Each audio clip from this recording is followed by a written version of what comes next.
Welcome back to the Playmakers Corner podcast. I'm one of your hosts, Kodey Stoffer. I'm your other co-host, Simon Villanos. And I'm Liam Hughes. And today we're going to be breaking down some more notable JUCO guys and JUCO guy and Ronald Ollie, and some more Last Chance U recap and reactions. And episode 3 really starts to pick up in intensity and heat, I'd say, and I'm excited to talk about it.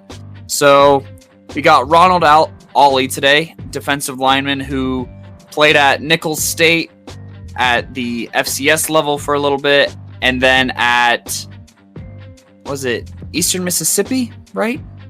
Yes, EMCC. Another EMCC guy that Simon was able to find off of Last Chance U. And Simon, if you want to kind of give us the DL on Ronald Ollie and his story heading into his JUCO days, and then we'll break down his film. Yeah, for sure. So Ronald Ollie, honestly, he's one of the faces of Last Chance U. In my opinion, he was a huge reason why Last Chance U became as successful and as entertaining as it is, because honestly, Ronald Ollie is just a funny guy. He's an entertaining dude to watch, and like his energy and everything that he brings to the table just as a person is definitely something to keep in mind, you know, and it's good. But yeah, it's good, you know, because he just comes across as a very genuine and nice guy.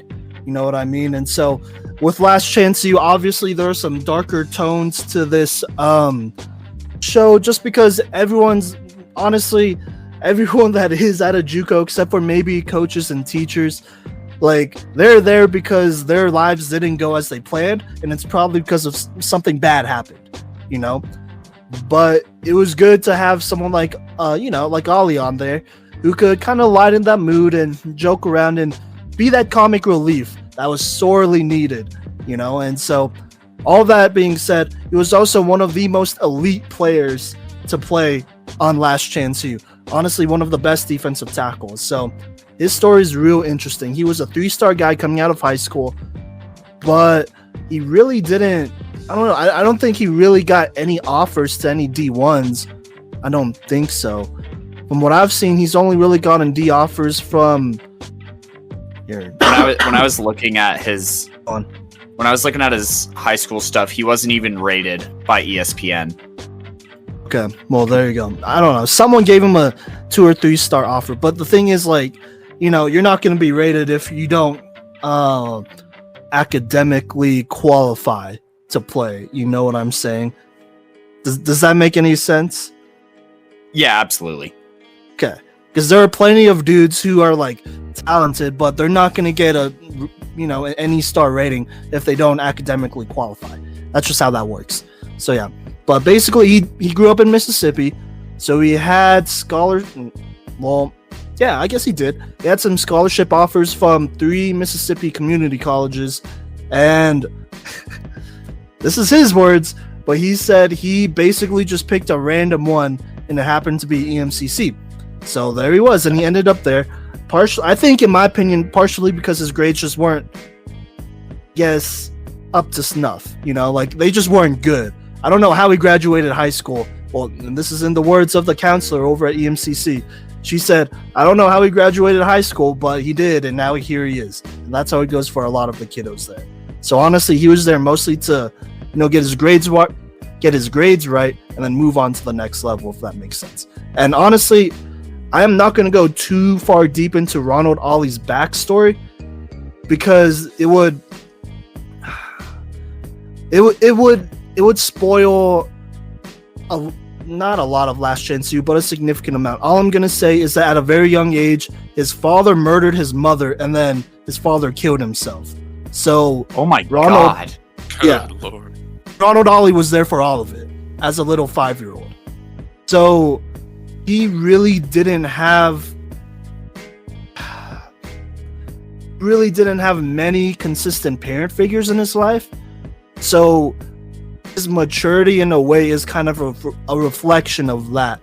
Just, I guess, in some ways, just not being able to accept not only that, but a lot of other things that happened in his life, and just being kind of, just immature and just feeling like he's maybe not as supported as he could be, and just kind of being in an unstable situation. And he's honestly just one of those guys that I feel like deep down just wants stability in life wherever it is, and if it means not fulfilling his full potential and settling, he'll do it.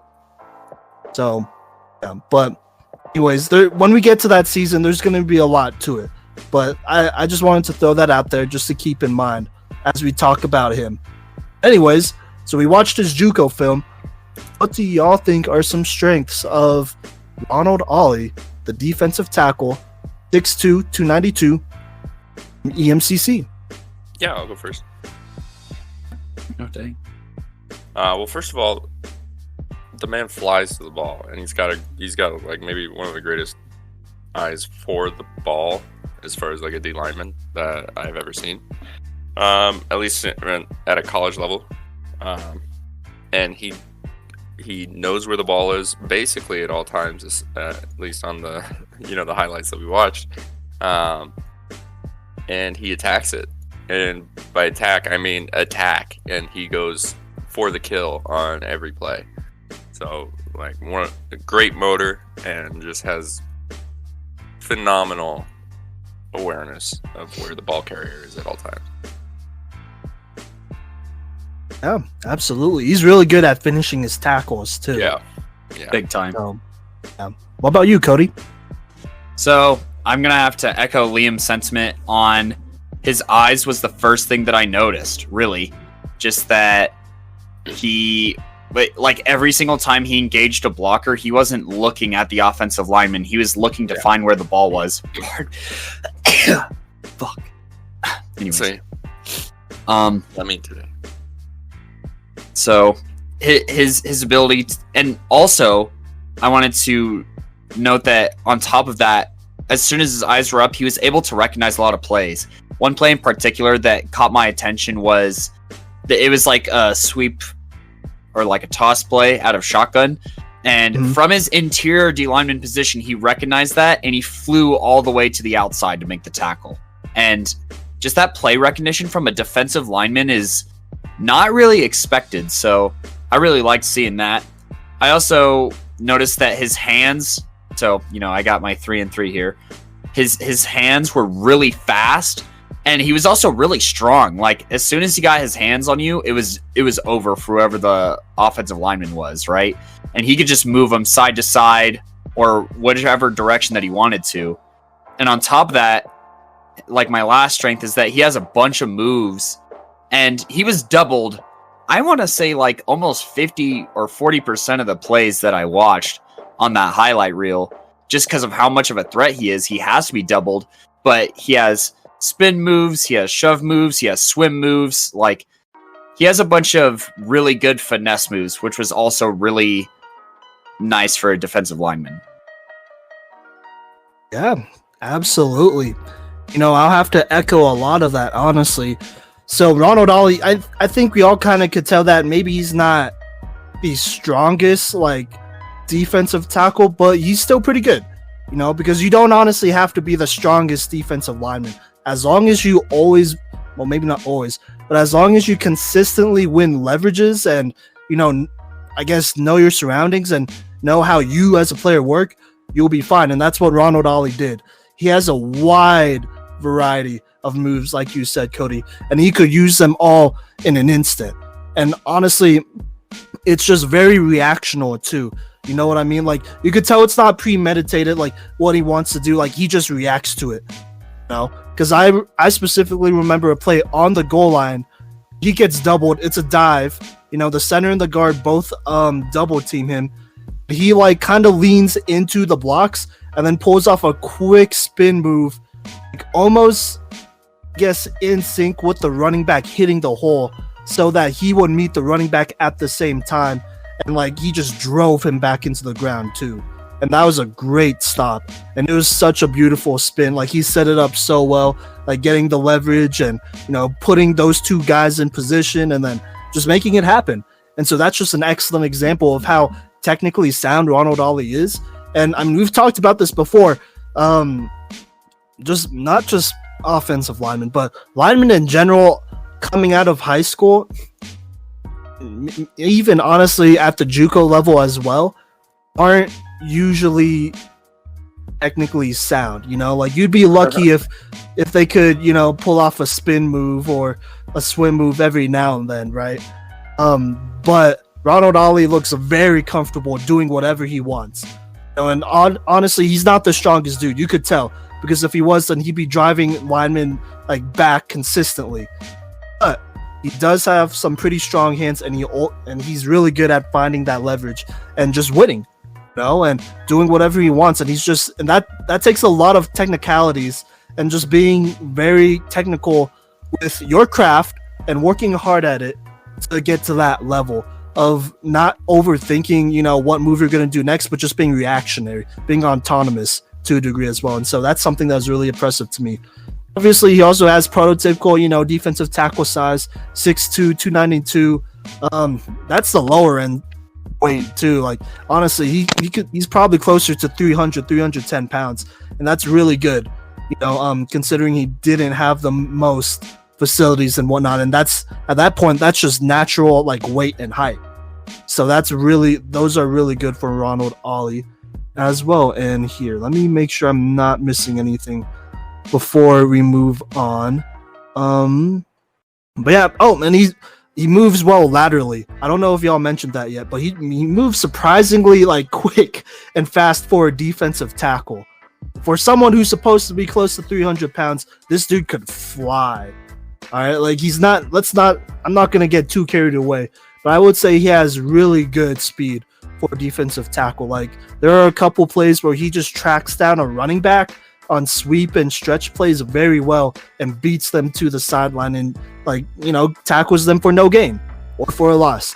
And it's happened multiple times. Specifically, there was another goal line play where they ran a sweep, and Ronald Ollie, you could see it because you could see there's a corner behind him that is taking the angle just in case as well. But Ronald Ollie basically keeps pace with the corner that's running behind him, maybe even a little bit faster, and just completely obliterates this running back and beats him to the outside, which is kind of scary for someone who's 300 pounds. So yeah, honestly, he's really good. In my opinion, he is easily a D1 talent. He probably should have went SEC, but a lot of things happened. And, in my opinion, those are a lot of the reasons why he went FCS, his weaknesses, that is. So let's talk weaknesses.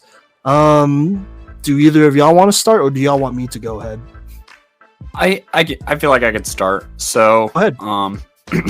I'd say one weakness that kind of jumped out to me pretty fast, technique-wise, was his stance was he wasn't really leaned down athletically, if that makes sense.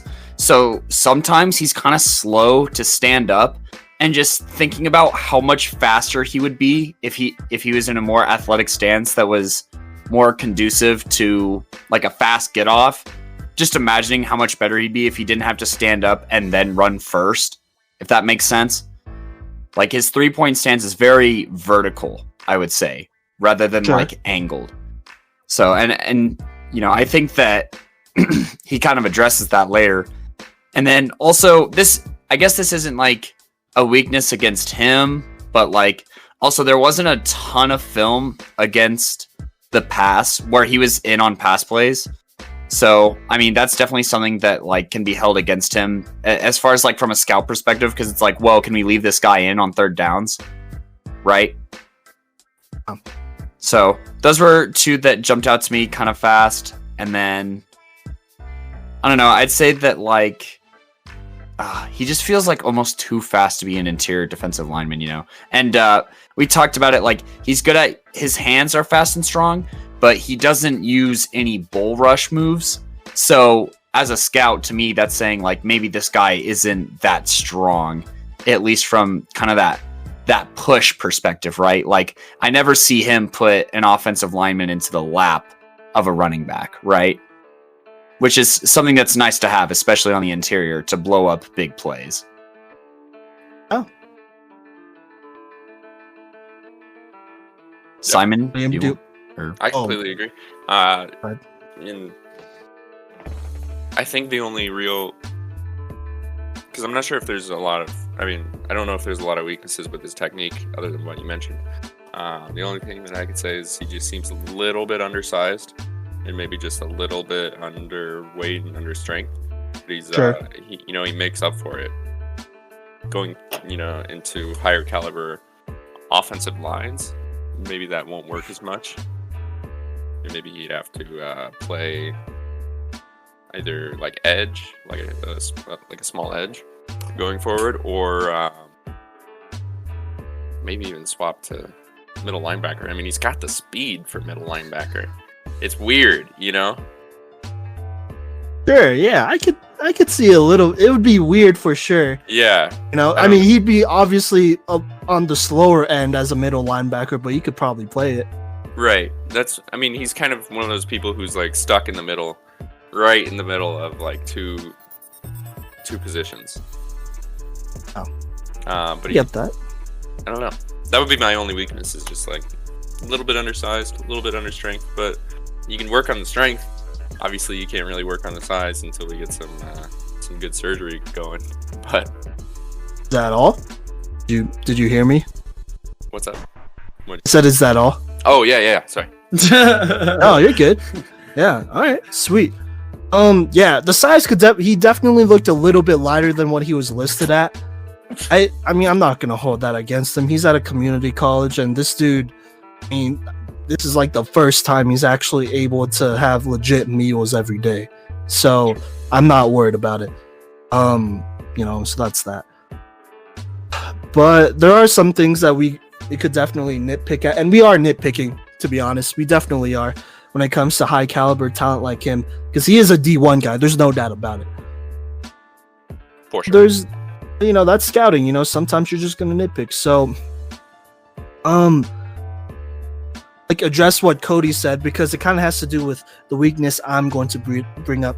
But Kodey, you did talk about, how his stance wasn't as good as it could be, and how there really weren't any pass rushing highlights at all, and I'm just going to be honest. I think it's because, I know it's because of his inconsistency with that, and I don't want to say he's lazy, but his work ethic is very inconsistent. Like, there are times he'll work really hard, and then there are times he just completely checks out. And that has nothing to do with how well he plays, or I guess that has nothing to do with his talent. That has more to do with his mentality.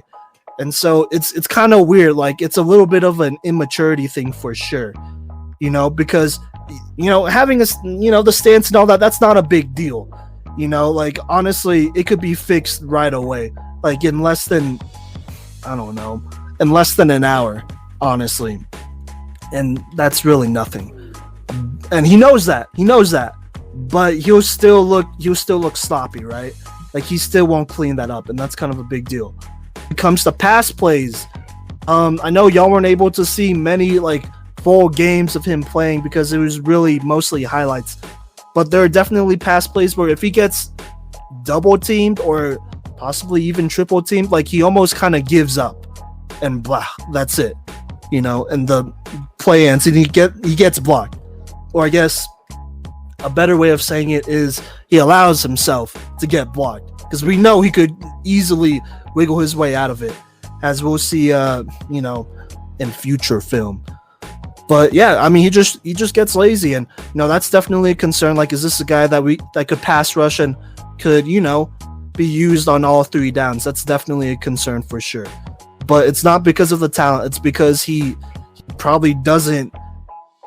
I don't know. He probably doesn't break down, I guess, pass blocking techniques as well as he does run blocking techniques. Because here's the thing, when you're run blocking, you're running forward, right? So if you're a defensive lineman, you kind of know to all right, no, you're going to use the momentum and whatnot, and either you're going to slingshot yourself around, or you're going to use a move, or you're going to, or depending on where alignment is run blocking, you'll anticipate where the ball carrier is going to be, and you're going to find a way to get there. And so that's run blocking. The pass blocking, however, it is you, the defensive lineman, who has to initiate the contact. primarily and be the aggressor, you know. And obviously, you know, you could be the aggressor as a run stopper, but obviously, you know, there are more, I guess, tells to where the ball is going to be. With pass blocking, it's straight up like, all right, it's you and me. Like, who's gonna win? Like, it's 1-on-1, you and me. Either I'm gonna whoop you or you're gonna whoop me. So let's go. And you got 3 seconds to do it, by the way. So there you go. Even if you do beat me, you still got 3 seconds to do it. And if you don't, then you're unsuccessful. So boom, there you go. And so pass plays could be very demoralizing for defensive linemen who, you know, they may beat their guy, but they're just not fast enough. And they just can't, you know, they just don't get there quick enough. So those could definitely get demoralizing, especially when you get double teamed and you beat the double team only to have a little running back diving at your knees or ankles. And then you get taken out by him because you weren't ready. And then by then, you know, 5 or 6 seconds went by. So for Ronald Ollie, it was very apparent, at least in the TV show and, you know, through some games that I watched in general, that he would get a little, I guess, you know, just demotivated.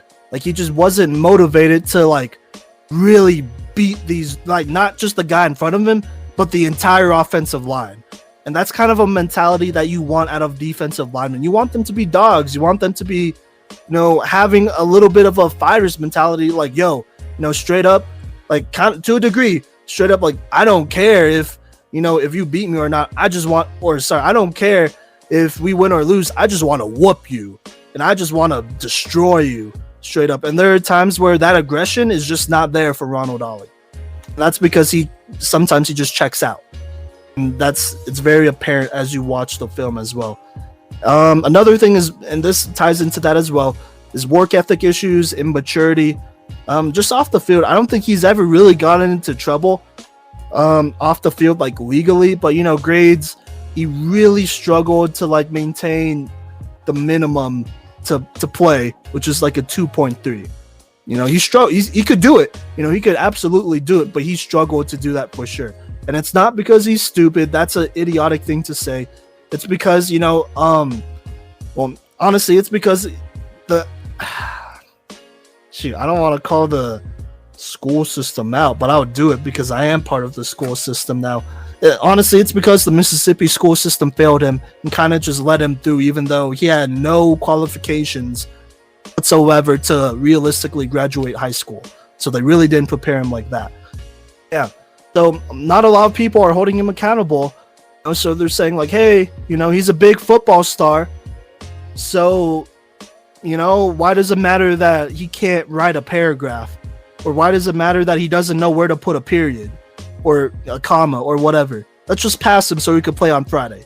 And so that's very apparent as he struggles through with, I guess, work ethic issues because he's used to kind of getting his way, and then maturity issues as well. And honestly, like, that's not his fault because he eventually I don't think he's inherently lazy or anything like that, because he definitely shapes up in a very great way, you know. So at that point, it's really, so what are the people around him doing to help him succeed? Because before he came to EMCC, apparently it was nothing, honestly, but to survive and to make sure, you know, he doesn't die or go to jail. Which is cool, but at the same time, you got to do a little bit better school system. So here you go. Yeah, those are my weaknesses of Ronald Ollie. And honestly, those show, and like, it's very kind of sad because he definitely, in the show, he said he wanted to go to Auburn, and he is most definitely an Auburn type of defensive tackle. But if you can't, like, academically keep up, then they're not going to take a chance on you because, well, like, that's kind of a big risk. Like, what's the point of having a great talent if you're just going to be a practice squad player? You know, what's the point of bringing in a great talent, giving him a full ride scholarship if he's just going to be a practice squad player? So, yeah. But yeah, that's all I got to say about JUCO version of Ronald Ollie. He still went FCS though. People are going to see this. But he definitely told this school that he didn't want to play for them because they weren't good enough for him. That was a pretty stupid thing to say. But obviously he took it back, and, you know, a lot of things happened. But yeah. I think it was a school. It might have been another school. But anyways. Yep, so we got some FCS Nicholls State film to review on Ronald Ollie coming up next.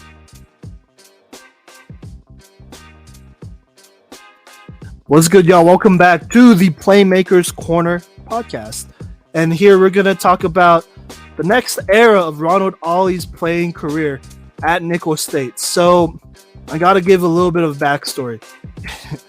He still didn't really have his stuff together, so I want to say it was 2017, right? Yeah. Wait. Yeah, 2017, the 2017 season, he committed to Nicholls State, and he basically took the whole year off. Just because, I don't know. Like, he just took the whole year off. And I think it was very well needed because he needed to get his mind right, and he kind of just needed to grow up, and so he went to Nicholls State and followed his former teammate, the other guy that played defensive tackle, Marcellus, over to Nicholls, who did play that season, by the way. And so I think Ronald Ollie really just chose this place because, he knew somebody that was going. Partially. Also has really good facilities. So on paper, it looked like a good idea, but when he got there, I don't know, something must have happened. But he took that year off, went off, and he actually started training with a really good trainer out of Houston, who not only trained him as a player, but I guess mentored him as a person.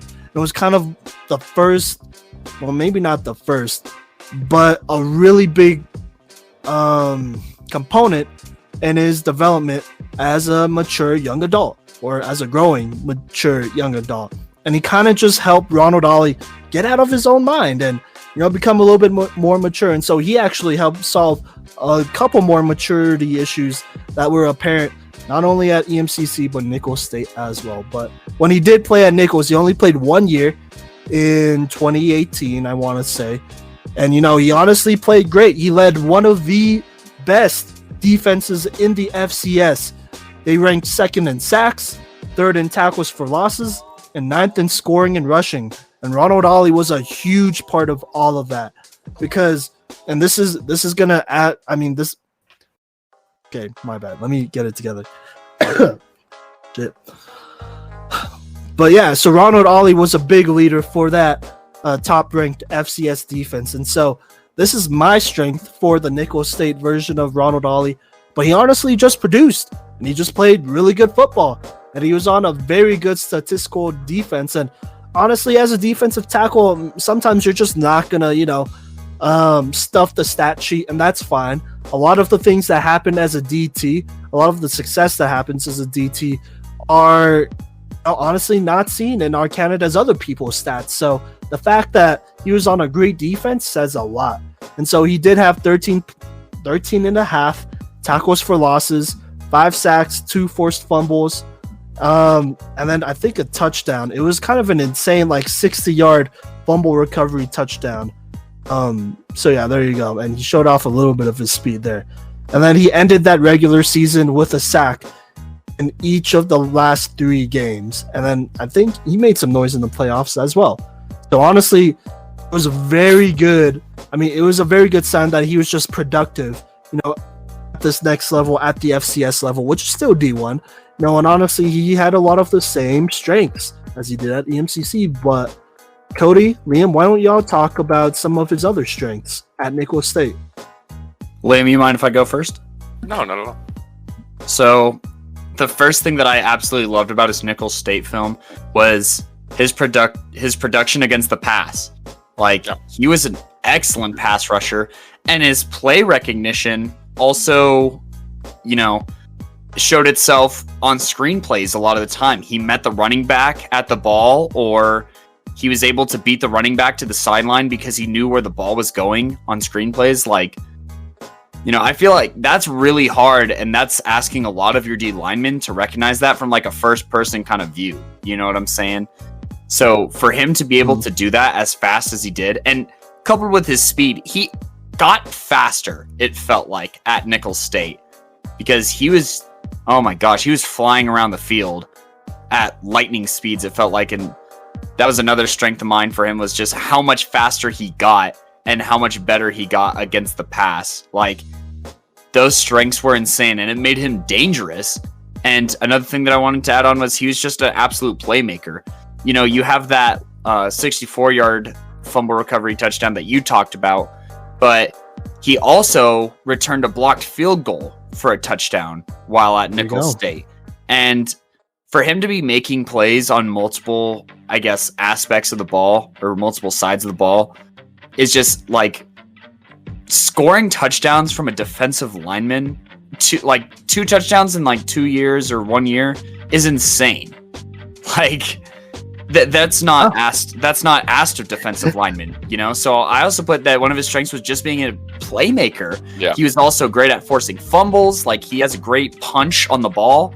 So yeah, those are my strengths. Is he got faster. His production against the pass was light years ahead of where it was, I felt like, at EMCC. And he also just made plays, whether it was forcing fumbles or scoring touchdowns, which is, yeah, unprecedented for a defensive lineman. Yep. Yeah, Liam? I have to completely agree, and it looks like, you know, as he went further into his college career, I don't think he got any slower. In fact, I think he might have even gotten faster, which is kind of scary. And building upon his strengths, which is always a good thing. You know what I mean? Yeah. And crazy that he's as fast as he is. I mean, it looked like he got relatively smaller compared to the offensive lines that he was going up against, but not too much smaller. I mean, looked like maybe like a shorter Danielle Hunter, kind of, because Danielle Hunter is like, he's not a small guy, but he looks lanky compared to some of the other ends out there. So kind of fit that look more in my mind, and looked good. You know, pulled off a bunch of stuff. And yeah, the ball and, you know, went crazy, went wild. Really cool to see. Yeah, And no doubt. like He balled out. Had fun, yeah. He did look like he was having fun. He was in a much better mental spot that season for sure, and it was apparent just by how fluid he was playing in. Yeah, I mean, Kodey, you brought it up. Like, he was much better against pass blocking, and you know, he got way more aggressive and really grinded, you know, to get there. And you know, he would fight off blocks, and he was impressive to me. But yeah, do you want to talk weaknesses? I guess I honestly don't have a ton of new ones. Do you want to talk weaknesses real quick? I don't Sure. really have any new ones, but yeah, go ahead. You got one. Go for it then, Kodey. So, I mean, like you guys said, it's a lot of the same. You know, I just didn't see him develop a bull rush of any kind. He didn't use his legs a whole lot while engaging blocks, you know? And I feel like maybe that's where, like, a lot of strength should be coming from as a D lineman. And I just didn't see him using his legs a lot. I mean, there's just so many aspects that go into every position, right? And for linemen specifically, you know, being low and pushing with your legs is how you win battles. And we just didn't see that. And I think that's where his lack of bull rush comes from, is not trusting the use of his legs or not using his legs enough just because he's so good with his hands. But at some point, especially if you want to go to the NFL, you're going to have to use your legs and be able to push. You know what I'm saying? For sure. So, and I'd also say that, like, you know, his combine weight was really different from his playing weight at Nicholls State. And I think that kind of had, like, I think he could have been even more explosive and even faster if he was able to shave a few pounds, because just because you weigh more doesn't mean that you're stronger, right? So if he was able to cut that weight, you know, because he cut down to like 290 after the season and he played at 320 for most of his time at Nicholls State. So I think just like cutting that weight and getting the right weight on there, and specifically like developing more muscle in his legs, would have been huge towards becoming a higher prospect in the NFL draft. Yeah, I get Sure. that. To address the whole bull rush thing, because I did play a bit D-line and I've coached a lot of it. So yeah, you're right though. Legs are really important, and I don't think he used those as well as he could have. When it comes to leverage, pass rushing, I'll say for sure, because that's pretty much when you're always going to use a bull rush, unless you're trying to stop the run. But if you're going to stop there are more ways to stop the run. A bull rush isn't that big of a deal with that.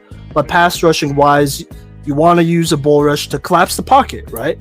Or do your best to collapse the pocket. And yeah, you're right. He didn't use his legs as well as he could have. But at the same time, I think he just doesn't have, and this is a weakness for him, he just doesn't have like elite power. You know what I mean? Or elite strength.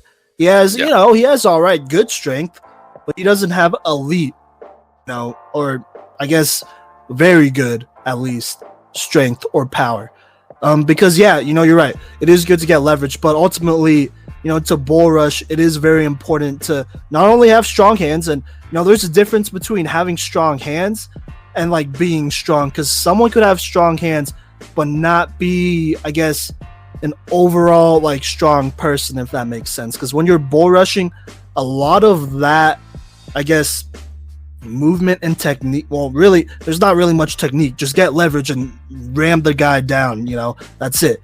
It's important. So with bull rush, you just got to get leverage, and then you just got to run the dude over. That's it. But you can't do that if you can't, like, if you don't have if you're just not stronger than the other guy, and I just don't think he is overly stronger, and you got to be overly stronger than the other guy to a degree. So a lot of that power in the bull rush comes from the biceps, tries, shoulders. And I'm not saying he's weak there or what, but that is kind of what I'm saying as well. Obviously he'll be able to work out and strengthen those, but there's a difference between power and strength and using it. And you could get bigger, and that's cool, but like if it doesn't translate towards strength, because honestly everyone's body is different and everyone has just a natural cap when it comes to strength, especially, and speed and all that stuff as well. And I just don't think that, I guess, ceiling is very high when it comes to strength for Ronald Ollie. So I don't really hold him to the whole, like, I guess, like he can't bull rush or he's too weak, because I know he's not weak. Honestly, strength and power is only really a problem for a defensive lineman when they start getting blown off the ball. And Ronald Ollie wasn't getting blown off the ball. He could hold somebody up. And at the very least, that's what you want. So you could live with that. As long as there are other ways that you could pass rush, which he showed, he'll be okay. So there's that. But yeah, no, I definitely get that. The weakness is one thing, because it kind of, he's not a complete player, and that's okay. You're not, some players aren't going to be able to be perfect. Most of the time, prospects going into the NFL aren't going to be perfect, and that's just one of those things. Like he really can't control that a whole ton. So there you go. I guess the only other strength really that I have for him is just the level of play, because it is FCS. So, it's D1, but it's lower D1. So, and he's a defensive tackle too. And like really only 1 to 2 FCS defensive linemen get drafted a year. And most of those guys are edge rusher guys. So, that's really the only thing against Ronald Ollie. But again, can't really control. He still got his chance though. So, do we want to talk about his chance and how that went? Or do y'all know? Yes. Okay. A little bit. Want me to explain it, or do you want to go for it? So, I don't have... You can go for it. I don't have, like, the chronological order, but I know that he was with the Raiders in training camp. I think that was his first team. And then he got cut, and I think he tried out for the Ravens. I think that was who was next. And I'm pretty sure he actually managed to stay on their practice squad for a little bit. I don't have like all the details on what went on, but I do know that he's currently signed to the Argonauts in the CFL. Yes. Through 2022, actually. So not too bad of a contract, really. And I think that he could dominate in the CFL, honestly, because they're just like the CFL's linemen aren't as big. And so I think his speed moves are going to overwhelm in the CFL. Yeah, absolutely. And yeah, you're right, Kodey. Okay, so for the people out there, he didn't get drafted. There you go. So he was an undrafted guy with the Raiders. With the Raiders, it kind of sucked. He was on Hard Knocks, so you could watch it all if you want. It's a whole 2 minutes. Basically, he hurt his ankle, and then to go to treatment the next day. He didn't do that. And then, Coach Gruden called him in the office and was like, hey, how come you didn't go to treatment? And then Ronald Ollie said to him, I didn't know I had to go to treatment. Okay. So that was that. And then basically John Gruden cut him on the spot. And that's it.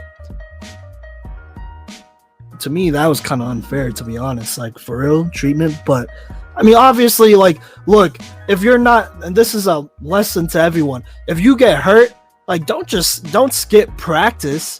You should be doing something to get better, to get back. All right. And obviously Ronald Ollie wasn't doing something. And that's something that he should have been doing, was going to treatment for a sprained ankle, bro. Dude, come on. Just do it. That's it. So that's that. Yeah. Went to the CFL. What? Getting cut on the spot. But Did you say? I said that's fair. I don't know if that warrants getting cut on the spot. Well, John Gruden doesn't like having talent on his team, so... Yeah, especially young talent. He likes being the oldest team in the league. Yeah, John Gruden. Oh, yeah. Oh, we know and love John Gruden for keeping the Raiders in the cellar. But anyways. Yeah. In the grave. For sure. But...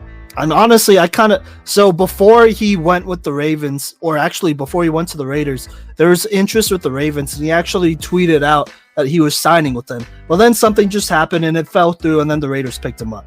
But honestly, I kind of wish that he went to Baltimore over the Raiders, and I'm a Steelers fan, and that's just because I feel, obviously, John Harbaugh is a way better coach, but I also think he's just a way better, mentor in general. You know, so he could have walked him through much more. Well, and the Ravens they're so good at rotating through guys and keeping their front seven fresh. And Ronald Ollie would be a great contributor to that Ravens front seven right now. Yeah. And I think, with a guy like Ronald Ollie, Harbaugh, I think he just understands talent better. I think he just has a better eye for talent than John Gruden does. So knowing what you're looking at and knowing the caliber of guy that you're looking at and seeing through, maybe some of the personality issues to the deeper player and the deeper human being, I feel like Harbaugh just gets that better. Well, I also say he's more of a people person too. Yeah. So, just knowing... or even learning about Ronald Ollie's story, I feel like Harbaugh would be a way better mentor, kind of like what Simon was saying, and helping him through the things that he didn't have growing up, right? So, for sure. Oh, absolutely. Because honestly, when it comes down to it, I know we always say things that players could work on. Okay, so for Ronald Ollie, I'd like to see him get stronger if possible, but if not, I'm not concerned about it. He is a pretty smart player. He works pretty hard. He has a lot of the tools, it's just a matter of getting used to that level of play. But honestly, he just needs to grow up a little, He needs a coach that will not, how should I say this? That won't just coach him as a player, but will coach him up as an adult, because he needs that guidance. And honestly, They brought this up in that first season of Last Chance U with Ronald Ollie, but once he trusts somebody, it's ride or die for him, But it takes a while to get there. But once he finds somebody that he could absolutely trust, he'll do anything for that person. And he's just that type of guy, and that's someone that any coach would love to have. Honestly, just that person that if you get their trust, they're gonna be a ride or die for you. They'll do whatever you want. They're not going to argue with you about it. They're just going to do it because they know that you have their best interest in mind. So I just hope that Ronald Ollie, he matures a little bit. I think in the CFL with a long-term deal, he has much more stability now. This is probably the most stability he's had with the team since high school, so that'll be good for him, and or maybe since EMCC. Wait a second. You said through 2022, right? Yes. He signed last year? Dang. This year? Yes. Or I think it was this year. Like Okay, earlier well, this still, year.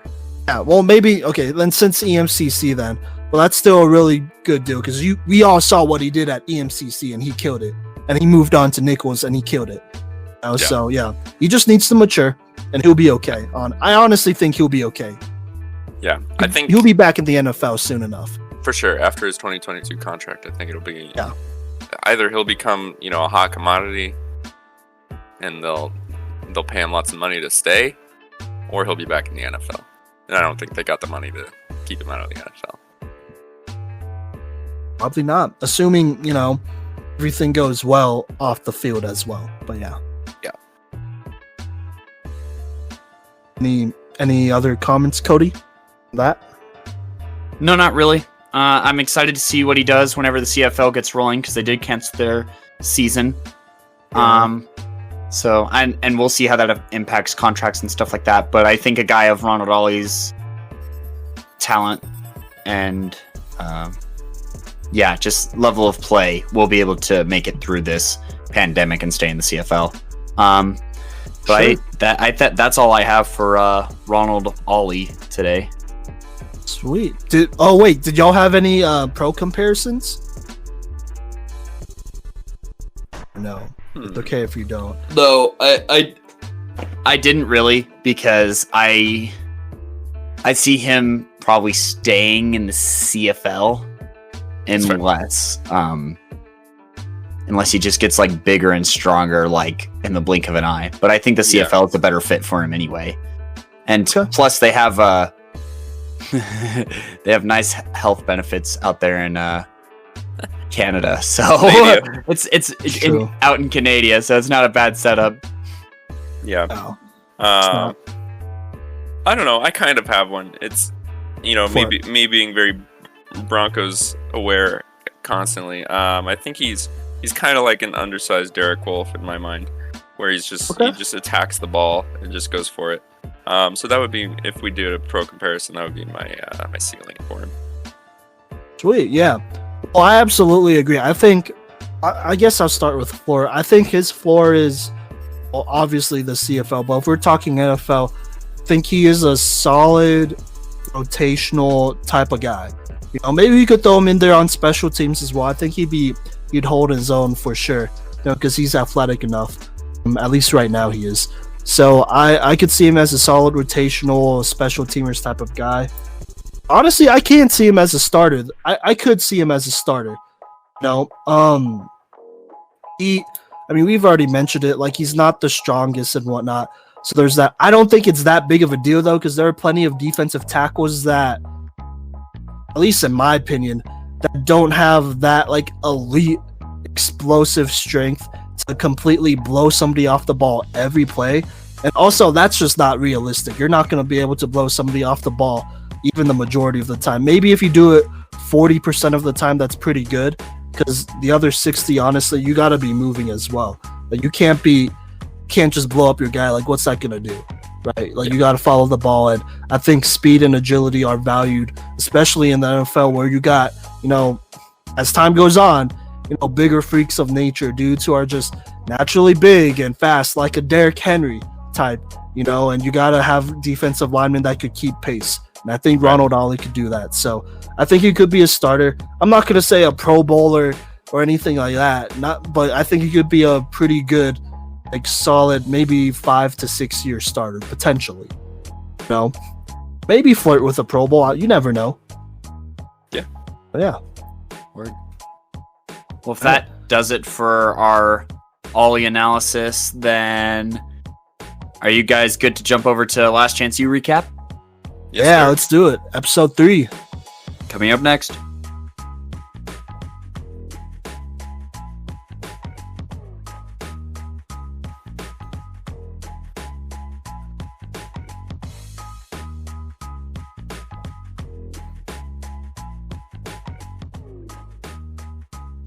Welcome back, everybody, to the Playmakers Corner.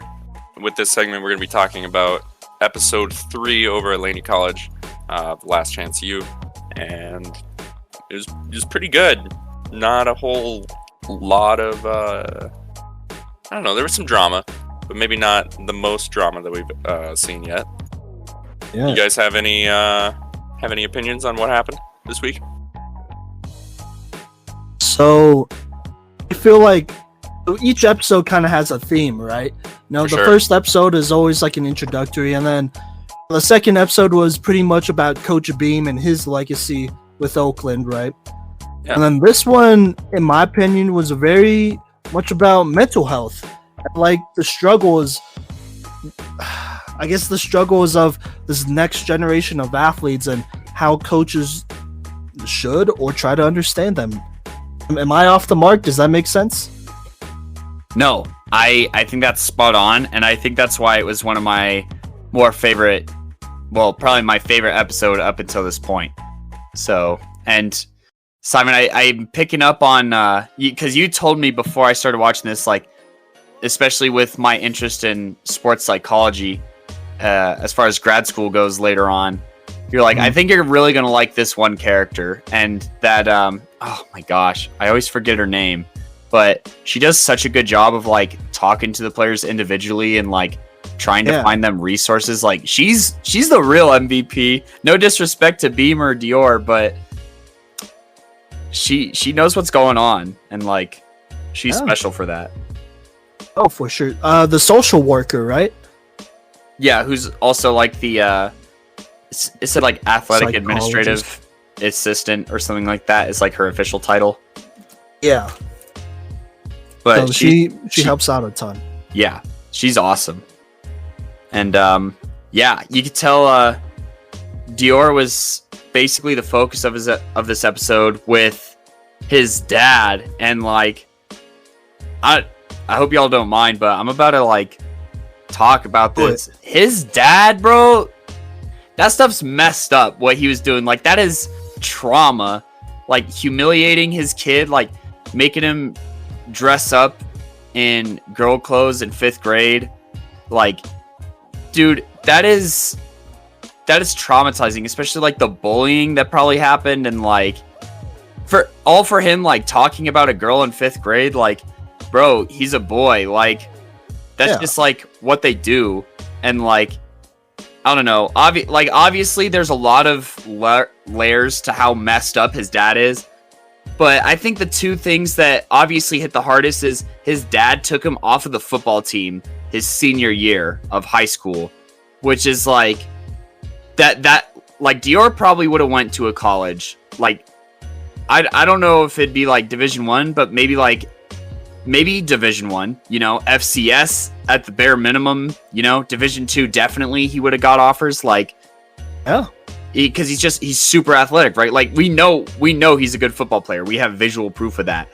And for his dad to take him off of the football team in the most critical year as far as like commitment and signing goes is like, that's unforgivable, honestly. And so like it's sabotaging. You could just straight up call it sabotaging at that point, He's like trying to sabotage his child's life. Yeah, like he's straight up, he's ruining his life, honestly. So like, I totally like understand why Dior feels the way he does and why he doesn't want anything to do with it. And like, also just like the problems that it's causing him. Like he's reliving his trauma anytime it's like brought up, right? And like, there's some serious PTSD happening, in this episode, like that Dior is experiencing, and I think the worst part about it is that the dad is just like, yeah, that's the way I raised him and that's how it is. It's like, what do you mean, bro? Like your kid is homeless because of you. Like I'm just straight up gonna say your kid is homeless because of you. You kicked him off of the football team, you kicked him out of your house, and then you got him a bus ticket so that he had to spend Christmas Eve and Christmas alone. Like, yeah, his dad is the most one of the most foul people I've ever heard, like, defend their sociopathic and sadistic actions, like, ever. And it's unpunished. You know what I'm saying? Like, and so I understand why Dior plays with that chip on his shoulder, but like, yeah, that's really messed up. And then like, you know, obviously it's tough for him to talk about it, right? Like we see him struggle even with like the professionals in the show, whether it's Beam's wife, who is a sweetheart, by the way. Like she's really Careful, funny. Kodey, she's married. Bro, I'm just chill. No, I'm just saying she's super nice and like she's so funny. Like when Beam and her are talking, she's like, "Oh, you're so bad." Like that cracks me up in like the, you know, nice old lady kind of sense. But and then, you know, it's hard for Dior to talk about it, and yet we see one of the biggest problems facing like football and sports today is just like the lack of awareness of mental health inside the locker room. Like they're giving Dior such a hard time. He's like, "Oh no, I can't breathe from my chest.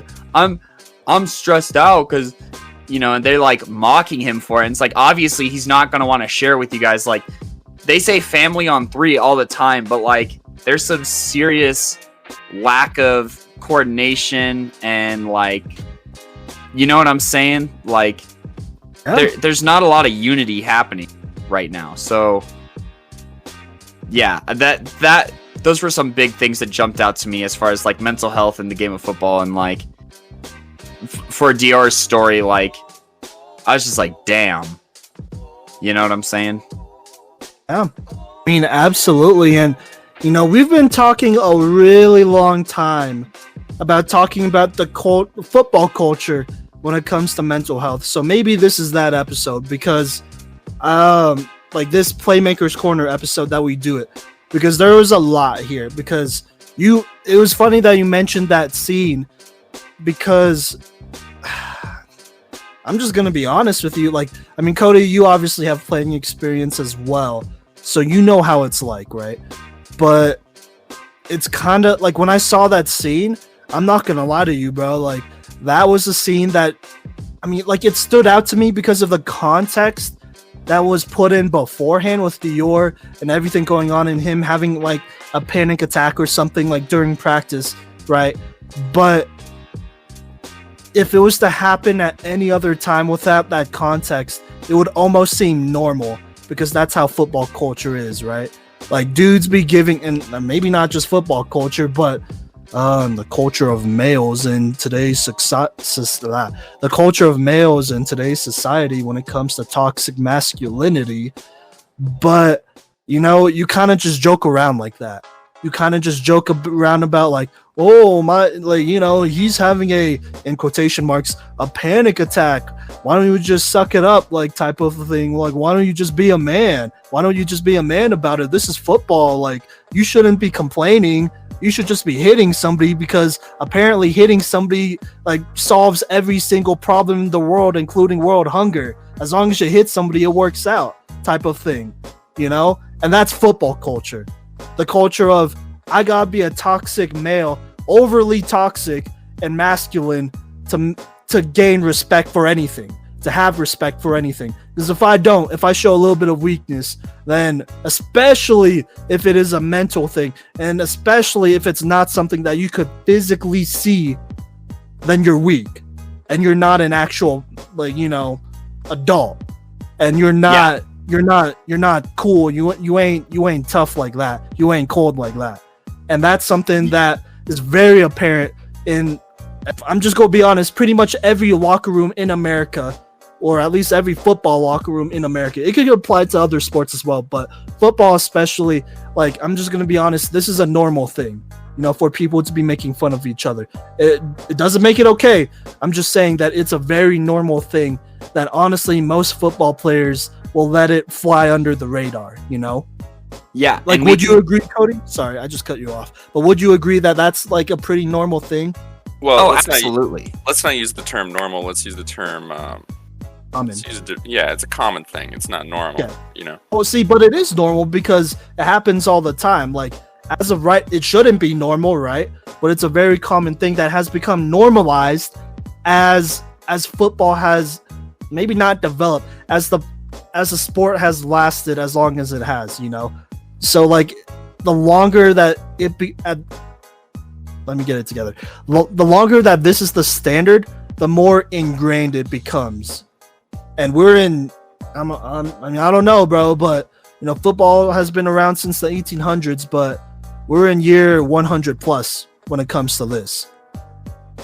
So absolutely. And like, I would never feel safe in a football environment having like a panic attack or having like an anxiety attack. Like, I that's not a conducive environment to have that kind of, to have that crisis going on.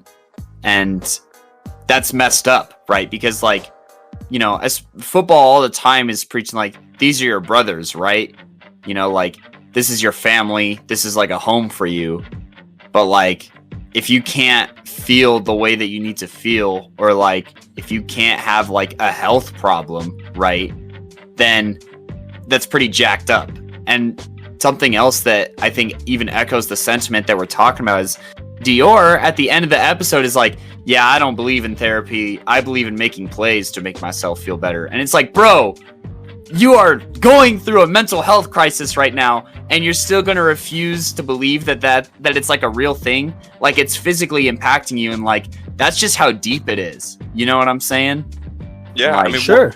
What happens if he doesn't make the plays? What the frustration builds. Yeah, what happens when he starts not being able to make the plays? That's how you end up becoming a failed human being. That's true as well. Yeah. Yeah, no, I mean, both of y'all are absolutely right. Like, and like, I can't even tell you how many times I've experienced this, but I mean, and this goes beyond, just the culture. This goes into identity of individual players as well. But it's because football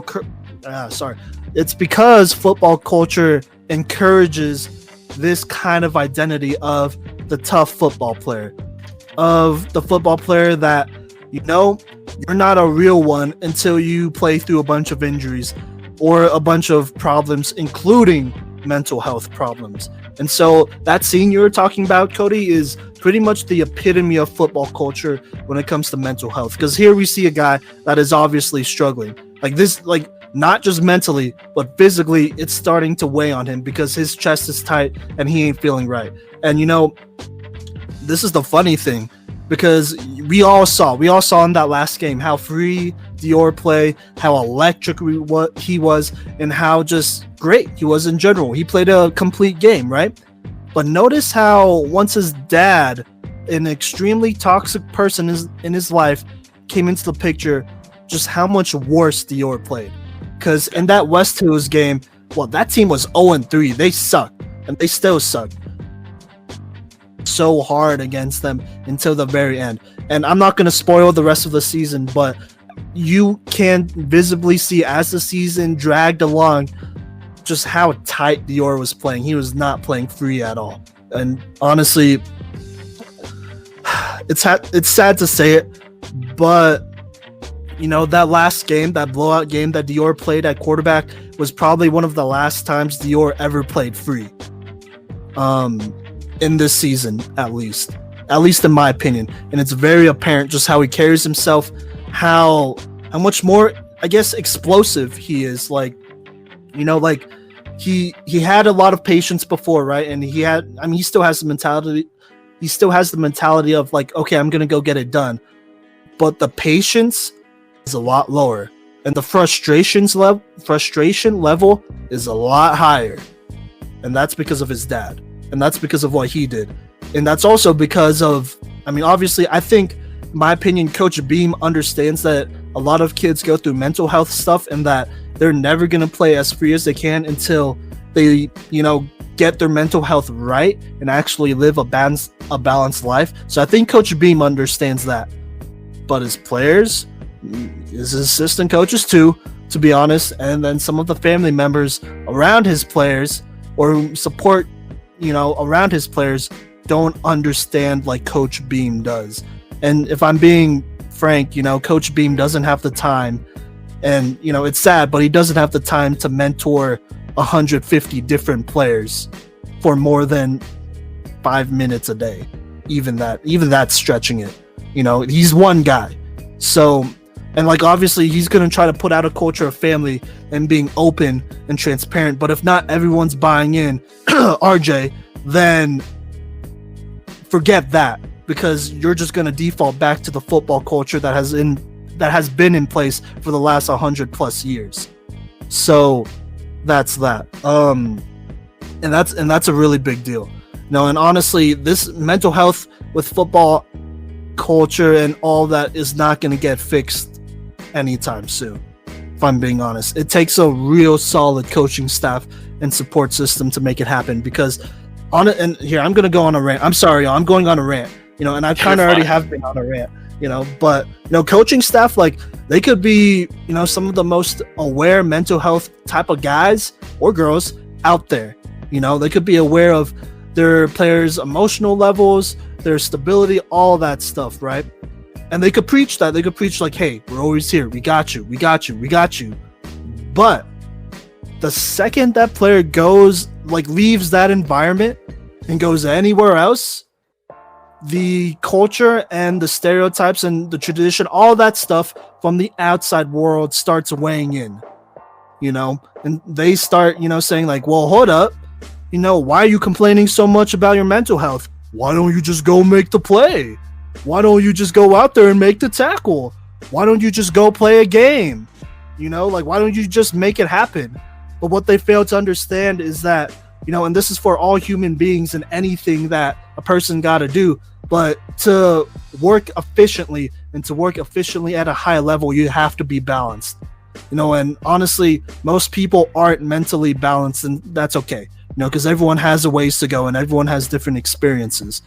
But see, that's just what society is going to consistently put on these players, even when they are in a good situation, So, yeah, I mean, am I wrong? What do you think, Kodey or Liam? No, you're not wrong.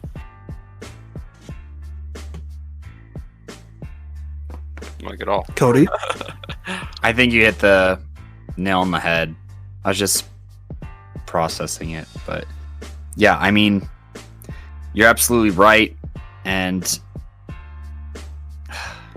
things gotta change, on a wide scale, for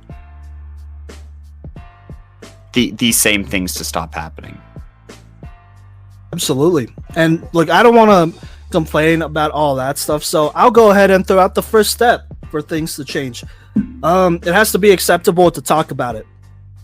That's not even look, that's the bottom line of things, and that's something that's doable. It's just hard to do, but it has to be acceptable to talk about things like this, not just among us, because Kodey, obviously you and me, we're reflecting on this as football players played. So our career is over, so it's more important that us as coaches and coaches everywhere, make it more acceptable to talk about this with their teams without it feeling weird, without it feeling like, oh wow, this is just really awkward, but I'm gonna just do this little, in quotation marks, mental health seminar, and that's my contribution to changing football culture. No, you got to get deep with it. Excuse me. Absolutely. Yeah, you gotta get deep with it. You gotta really talk to kids and really know what they're going through, and not just sympathize with them. And here, shout out to my professional development here in my school district. But you gotta empathize. You gotta literally do your best to feel what a kid is going through. Feel the pain. And I'm gonna tell you right now, feeling pain isn't gonna feel good by any means. It's something that you gotta face as a human being. And first off, don't face it if you're not in a good spot yourself. But you gotta face it with the kid and truly understand that, this kid is feeling stressed out. This kid is feeling frustrated, and they're feeling this type of frustrated and stressed out and mad and angry and hurt and all that. You can't really generalize it. You gotta know, and so, like I said, it just starts with talking about it. But anyways, let's get back to the actual episode, because that was a big part of it. But there was a game that was played, and before we get to the game, there are a couple other things that stood out. So Dior, obviously he stood out. And kind of wanted to talk about Nuu for a little bit. So it kind of showed what he was going through as a single father, right? And I'm pretty sure Nuu he still has some, some mental health, emotional stuff because of the stress that's on him with his family and whatnot. Well, he's not a single father. Sorry.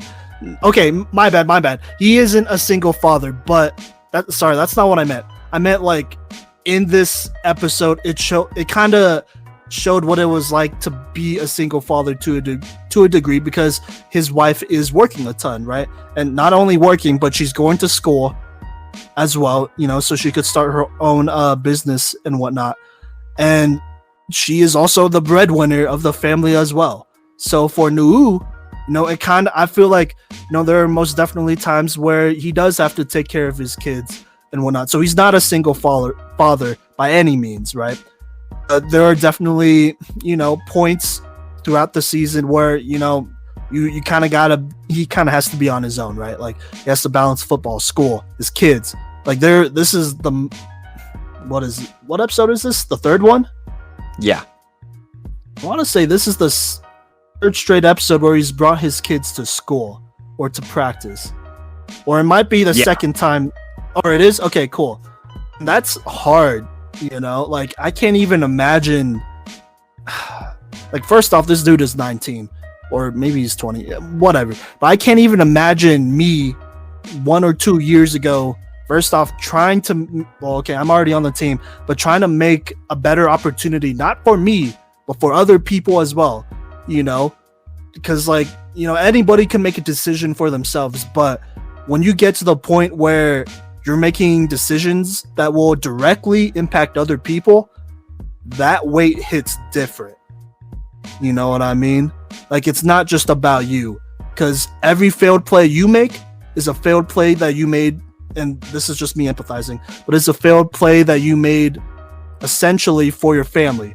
At least that's how it feels. It feels like, maybe I'm not putting them in the best, position because I'm not playing as well. And I feel like that's where Nuu is kind of at, like he feels like he has to do all of these things and pull his own weight.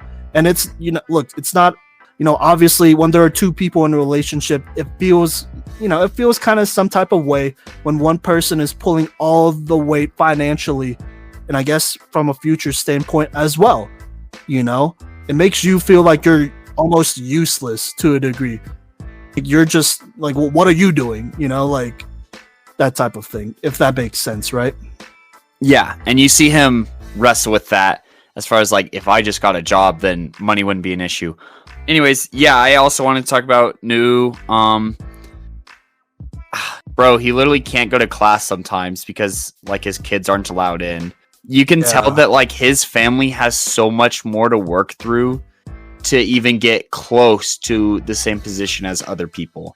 There's so much going against them, and the fact that they like don't have money for food, like a lot of the time, is like that. People don't want to admit how real that is, right? And like people will be like, "No, I don't support food stamps," and then just turn a blind eye to stories like Nuu, where him and his wife are going to school, working the equivalent of full-time jobs, Nuu playing football, not getting paid for it, and his wife working 40 hours a week and going to school, and they have 2 kids to take care of. Like, and they're doing everything right, and people will still be like, yeah, but they don't deserve like help from the government. Like, bro, they're playing the game your way. So like, I don't know. That is kind of what that reminded me of. For sure. From like a story perspective. Yeah, but no, for sure. I mean, I totally get that. And as somebody who is part of a family that was on food stamps for a pretty significant amount of time, like I can't tell you the relief it is to finally visit the food bank or whatever, and have those. Especially if you have a family. Like obviously I didn't have a family, but I was a part of one, for a pretty significant amount of time. And those are lifesavers, honestly. Like, oh my gosh, like the relief when you finally like you get to visit again, it's like it's good. Like it's good, man. Like it's good.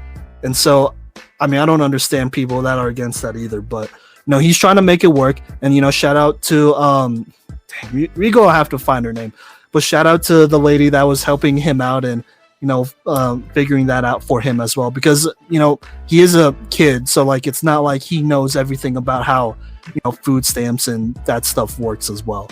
But yeah, and also like, look, I get how the professor said that this isn't a daycare and you can't allow kids in, but that definitely rubbed me the wrong way, because I'm gonna just be honest, he definitely skipped class. Like if I was given if I was given those options, I'd be like, well, man, I don't care about English. Like straight up, like I don't care about English. Like I care about my family, and I want them to have a better future. But if you're not going to let me have my kids there, then all right, see ya. I'd rather skip class than, leave my kids unsupervised. That's it. But yeah. Anyways, that just rubbed me the wrong way. I don't know about y'all. Yeah, I wasn't a big fan of that. Liam, what did you think of Nu'u's story, and especially in regards to the professor not letting kids in to the class? Yeah, I mean it's a load of crap. It's not like Simon said. Do you want me to go to English and leave my, or do you want me to go to English and leave my children unsupervised, where anything could happen to them? Yeah. Or do you want me to skip class?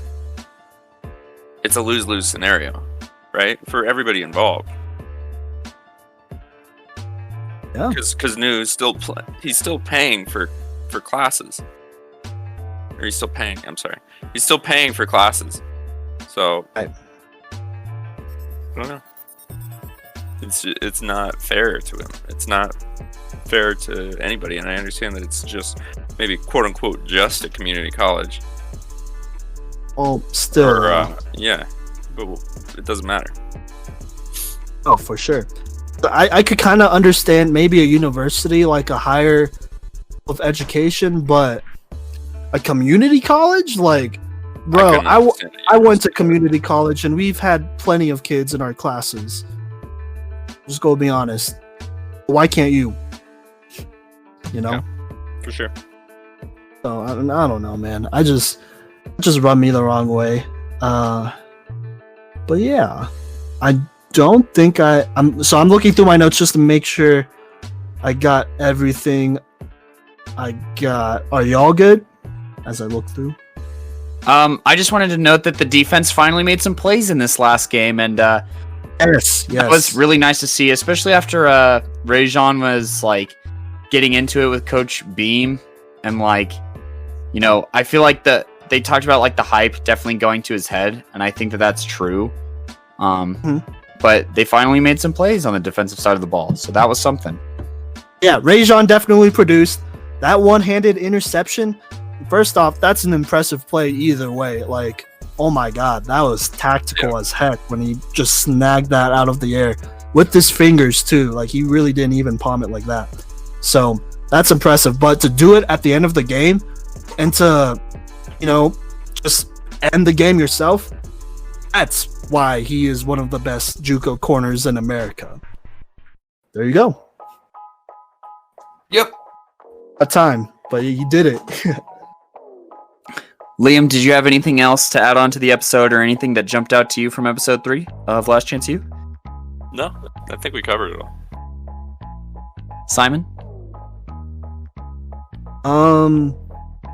Pretty much done. RJ's making more excuses. He keeps saying, I don't care who's the number 1, 2, or 3 receiver, but then complains about not getting the ball a ton. So if you're going to complain about not being the 1, 2, or 3 receiver, or sorry, if you're going to say that I don't care if I'm the number 1 or 2 receiver in his eyes, but then complain about ball or not getting enough, looks, then that means you care about being a number 1 or 2 or 3 receiver. So there you go. That's it. Cool. And we'll talk about RJ more on the next episode of both the Playmakers Corner podcast and when we watch episode 4. It's in the description of the episode. So thank you guys so much for listening, and make sure to continue finding us on Spotify, Apple Podcasts, Google Podcasts, as well as Anchor and YouTube. We are on Instagram, Twitter, and Facebook. And once again, if you know anybody whose film you would like us to watch, critique, and review, please send it in. And if you have anybody who would like to speak about their personal experiences, whether that was in JUCO or any other form of high school up-and-coming amateur sports, let us know. I'm Kodey Stoffer. I'm Coach V. I'm Liam Hughes. Thank you so much for joining us. Peace.